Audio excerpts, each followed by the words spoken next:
Question है। इसमें ये जो 4 चित्र बने हैं, इस पे आपको ये दिए हुए क्वेश्चंस के ग्रुप्स को बैठाना है कि किस चित्र को सबसे ज्यादा सही तरीके से, कौन सा चित्र किस क्वेश्चन को रिप्रेजेंट कर रहा है। ठीक है, पहले आलू बुखारा, आलू फल, इसमें क्या होना चाहिए? चौथा ऑप्शन होना चाहिए। क्यों? फल की कैटेगरी में आलू बुखारा आता है, लेकिन आलू नहीं आता है। ठीक है, आलू क्या है मालूम है? सब्जी। आलू सब्जी तो है, लेकिन तना, अगर हम साइंटिफिकली देखें तो आलू एक तना है जो जमीन के अंदर दबा हुआ रहता है ना, लेकिन वो तना होता है।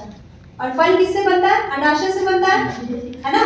तो तना और फल के अंदर होता है ना, तो हम क्या करेंगे, फल के अंदर आलू बुखारा आएगा, यानी कि ये अगर फल को रिप्रेजेंट कर रहा है, इसके अंदर आलू बुखारा आ गया, क्योंकि सारे फल आलू बुखारा नहीं है ना, लेकिन सारे आलू बुखारे फल हैं, तो फलों में और भी फल आते हैं, इसलिए कुछ स्पेस इसमें छोड़ा गया। तो ये चित्र इसका हो जाएगा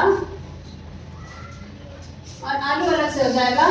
ये चित्र तो चौथा है, लेकिन आपका जो क्वेश्चन में ऑप्शन दिया है, ये ऑप्शन आपका दूसरा है।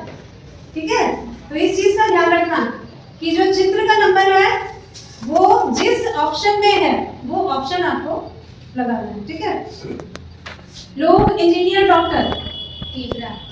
इसमें तीसरा होगा, क्योंकि लोग के अंदर ही इंजीनियर भी आते हैं और डॉक्टर भी आते हैं, लेकिन तीसरा क्यों होगा? जो डॉक्टर है वो उनमें से कुछ इंजीनियर थोड़ी होते हैं। हाँ, ये तो ये बताएगा ना आपको कि कुछ लोग जो है वो दोनों पेशे में है, डॉक्टर इंजीनियरिंग दोनों एक आदमी नहीं कर सकता ना, कर सकता है? तो लोग हैं उसमें डॉक्टर अलग है और इंजीनियर अलग है, तो इसमें आपका जो चित्र होगा वो दूसरा होगा। कौन सा होगा? दूसरा। तीसरे को लगाया है शिवम, इसमें हो जाएगा दूसरा चित्र, क्योंकि लोगों के अंदर ही डॉक्टर भी आते हैं और इंजीनियर भी आते हैं, लेकिन उनमें आपस में कोई कनेक्शन नहीं है, वो अलग अलग है ना, अलग अलग पेशा है, अलग अलग प्रोफेशन है। तो ये सेकंड चित्र जो है ये थर्ड ऑप्शन में है, इसका आपका थर्ड ऑप्शन सही है। समुद्र, टापू, पर्वत। समुद्र, टापू, पर्वत में क्या है चित्र? ये वाला है, क्योंकि समुद्र के अंदर टापू रहता है ना। ठीक है, समुद्र के अंदर आपका आ जाएगा टापू और पर्वत अलग हो जाएगा। तो ये चौथा चित्र जो है ये आपके ऑप्शन नंबर 1 में है। ग्रह, बुध, मंगल, इसमें भी दूसरा आएगा, है ना, ये वाला आएगा। ग्रह में ही बुध भी है और मंगल भी है, लेकिन ये दोनों अलग अलग हैं, तो इसका ऑप्शन नंबर 1 है। गुलदस्ता, फूल, पंखुड़ी, इसमें पहला आएगा, है ना। सबसे बाहर वाला सर्कल क्या रिप्रेजेंट करेगा? गुलदस्ता, उसके अंदर वाला और फूल के अंदर वाला। वेरी गुड, तो ये हो जाएगा ऐसे। और इसका ऑप्शन नंबर है 2, जिसमें पहला चित्र है ना। उसके बाद चना, फली, मटर, चना, फली, मटर, बोलो। चौथा होगा, क्यों? क्योंकि फली, चना, मटर आ जाएगा। हाँ, चना फली में नहीं आता है, नहीं देखे हो? चने के खेत में से चना निकाले हो कभी? कहीं नहीं, कभी नहीं देखे हो? देखिए, छोटा छोटा होता है, छिलके के अंदर होता है, वो भी फली में होता है। तो फली के अंदर चना भी हो सकता है और मटर भी हो सकता है, लेकिन दोनों अलग अलग जगह होते हैं, तो इसमें दूसरा चित्र सही होगा और ऑप्शन नंबर 1 है। फली में चना भी हो सकता है और मटर भी हो सकता है, लेकिन दोनों की फलियां अलग अलग होती है, एक ही फली में दोनों चीज नहीं हो सकती है ना। तो ये पहला ऑप्शन है, दूसरा चित्र। ठीक है, पृथ्वी, पर्वत, जंगल, पृथ्वी, पर्वत, जंगल, इसमें दूसरा आएगा। पृथ्वी के ऊपर पर्वत भी है और जंगल भी है। ठीक है, लेकिन क्या पर्वत के ऊपर जंगल नहीं होता? होता है ना। तो कुछ जंगल तो पर्वत के ऊपर भी होंगे, तो आपका ये ऑप्शन सबसे सही होगा। पृथ्वी के अंदर पर्वत भी है और जंगल भी पृथ्वी के अंदर ही है, लेकिन कुछ जंगल पर्वत पे हैं, तो ये जो हिस्सा है ये बताएगा आपके वो जंगल जो पर्वत पे है। ठीक है, तो ये आपका क्वेश्चन 77 का तीसरा चित्र यानी ऑप्शन नंबर 2 चित्र बन जाएगा आपका। बड़ा सर्कल, इसके अंदर 2 सर्कल जो एक दूसरे को इंटरसेक्ट कर रहे हैं, यानी काट रहे हैं। ठीक है, उसके बाद 78 है जीव विज्ञान, वनस्पति विज्ञान, जंतु विज्ञान। जीव विज्ञान के अंदर जंतु विज्ञान अलग होगा और वनस्पति विज्ञान अलग होगा। तो कौन सा चित्र होगा? दूसरा चित्र। दूसरा, ठीक है। तो इसका ऑप्शन तीसरा है और इसका चित्र जो होगा वो दूसरा होगा, यानी कि ऐसे, ठीक है। 79 है कारखाना उपकरण उत्पाद, पहला होगा। कारखाना के अंदर तो उपकरण होते हैं, उत्पाद भी होते हैं, लेकिन उपकरण में उत्पाद नहीं होते हैं। उत्पाद माने प्रोडक्ट, जो चीज बन रही है, और उपकरण मशीनें हैं। मशीनें अलग है, प्रोडक्ट अलग है कि नहीं? कि मशीन में से ही कुछ प्रोडक्ट होता है, नहीं ना। तो इसमें दूसरा ही ऑप्शन सही होगा, ये पहले नंबर पे है ना। दूसरा चित्र पहले ऑप्शन पे दिया है। और लास्ट है सूर्य तारा चंद्रमा, ये तो आसान लग रहा है। इसका क्या होना चाहिए? सूर्य तारा चंद्रमा। हाँ, चौथा चित्र होना चाहिए। क्यों? सबसे बड़ा सर्कल क्या दिखा रहा है? तारा, है ना। और सूर्य एक प्रकार का तारा है, इसलिए सूर्य अंदर चला गया, ये तारा, ये सूर्य और ये चंद्रमा अलग है, ठीक है। तो इसका ऑप्शन है हमारा 1, ऑप्शन नंबर 1 है। इसमें दिया है चित्र कैसे बनेगा, सर्कल में एक सर्कल और एक बाहर सर्कल, ठीक है। समझ आ गया सबको? सही से किए हो इसको? यस। सारे सैनिक और सारे कैप्टन हैं, वो कितने लोगों का है? 1200 व्यक्तियों का, है ना।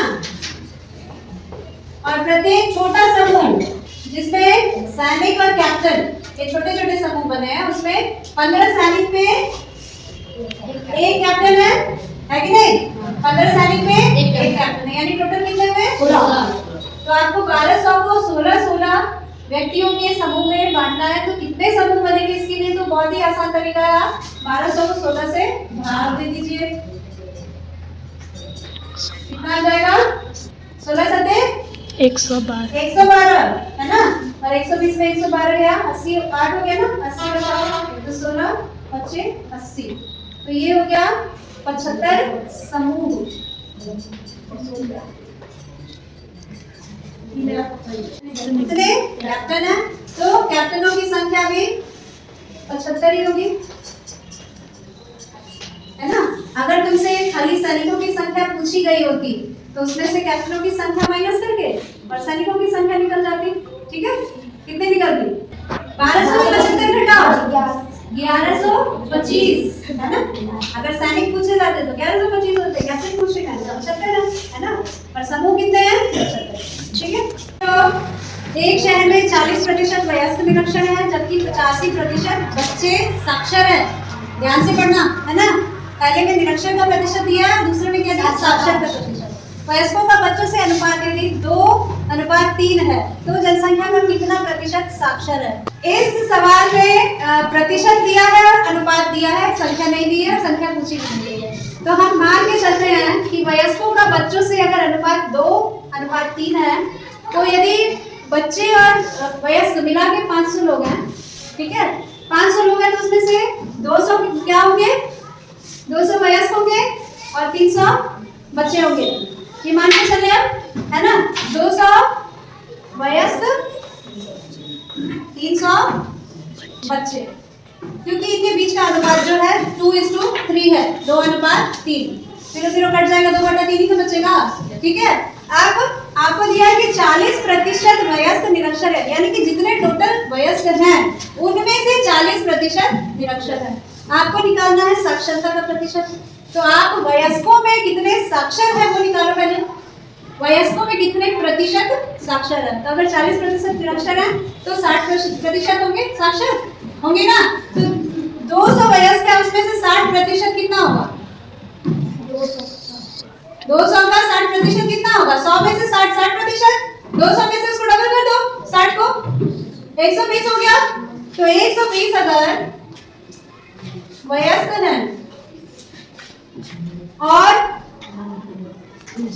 300 बच्चे हैं, 300 बच्चे में से कितने साक्षर हैं? 85% साक्षर है।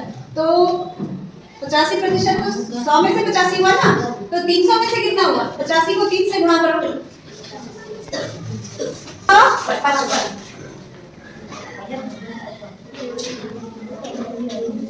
अब तुम्हारा संख्या साक्षरों का कितना आ गया? साक्षरों का 500 में से इन दोनों को जोड़ो। अगर टोटल 500 लोग हैं तो उसमें से इतने साक्षर हैं? 375। 500 में से ना 375 500 में से। अब इसका तो प्रतिशत निकाल दो, क्योंकि तुमसे तो प्रतिशत साक्षर पूछा है ना, तो प्रतिशत निकालेंगे क्या करेंगे? 100 से गुणा कर देंगे, ये कट जाएगा। 5 से ये कटेगा, कितने में कटेगा? 5 एक 5, 5 7 35, 5 2 इधर 5 बचे, तो कितना आ गया तुम्हारा? 75% टोटल साक्षर लोग निकल रहा है इसमें। ठीक है, आंसर कौन सा है? कितने लोग का सही है? क्वेश्चन नंबर 83, यदि 100 बिल्लियां 100 चूहों को 100 दिन में मार डालें तो 4 बिल्लियां 4 चूहों को कितने दिनों में मार डालेंगी? इसका आंसर 100 दिन में। 100 दिन है इसका, क्योंकि हर बिल्ली का एक चूहा मारने का टाइम वही है 100 डेज। ठीक है, चाहे 4 बिल्ली 4 चूहों को मारे, चाहे 10 बिल्ली 10 चूहों को मारे, वो 100 ही दिन लेगा, है ना? तो इसका आंसर 100 दिन। गायों और मुर्गियों के एक समूह में पैरों की संख्या सिर की संख्या के दोगुने से 14 अधिक है, तो आपको बताना है गायों की संख्या क्या है। इसमें आपको एक समीकरण बनाना है। ठीक है, समीकरण में हम मान लेते हैं कि गायों की संख्या यदि x है, गायों की संख्या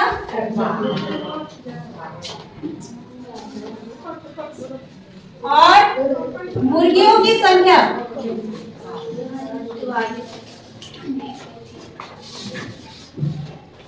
वो y मान दिया आपने, तो इसमें पैरों और सिर की संख्या की तुलना की गई है ना?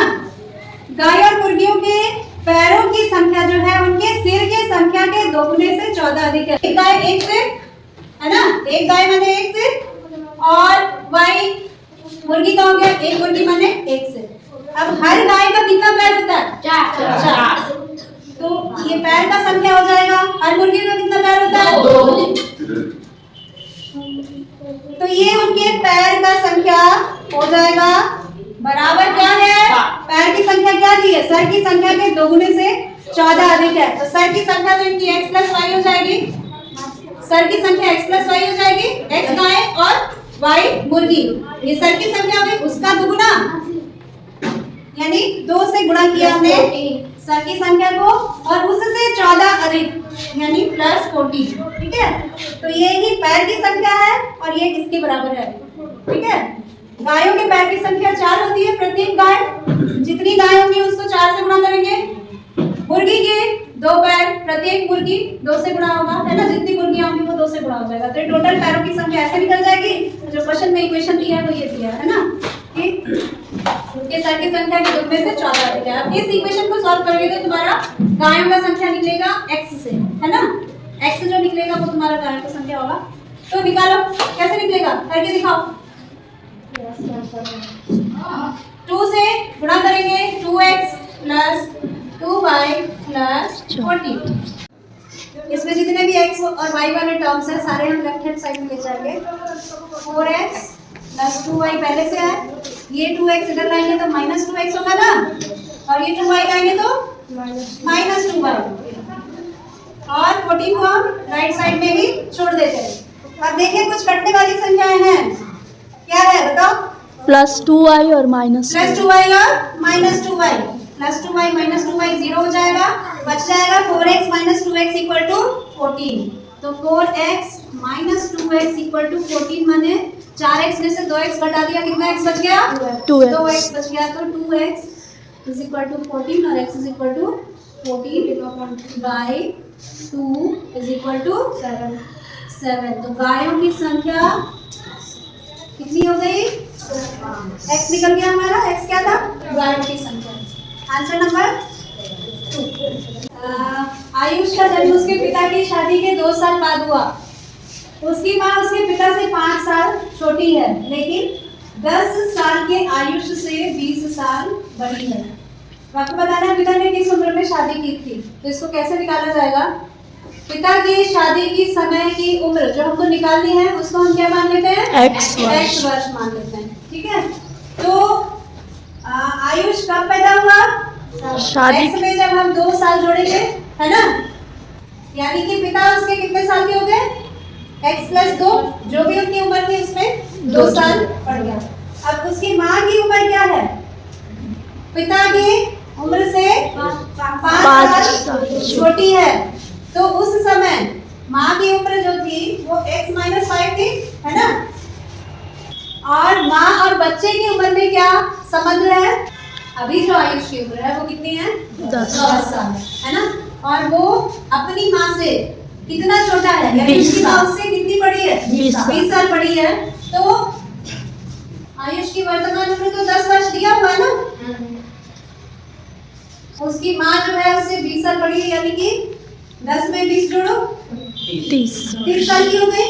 तो माँ की वर्तमान उम्र क्या हो गई? ये तो दिया ही हुआ है क्वेश्चन में।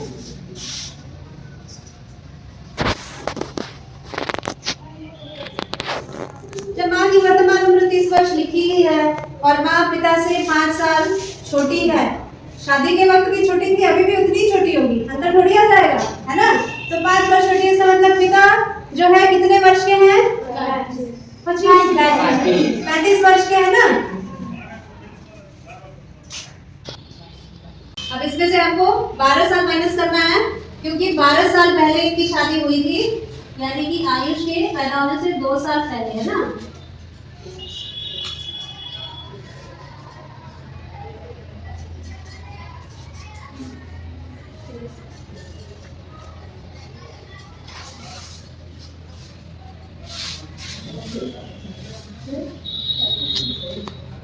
माइनस 12 हो जाएगा 23 वर्ष।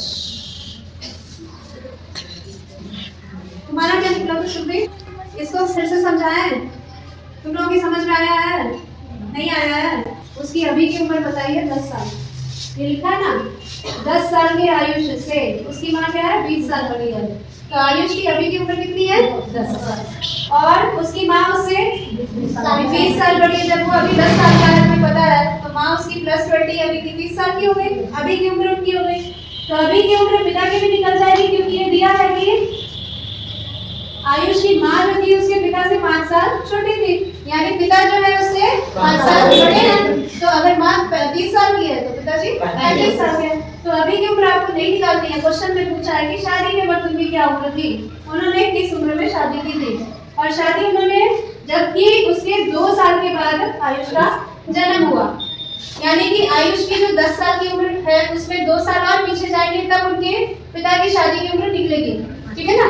तो 10 से 2 पीछे गए, यानी 12 पीछे गए। तो अभी की उम्र 35 में से हमने 12 घटाया तो 23 वर्ष आ गया। सबको समझ में आ गया? यस।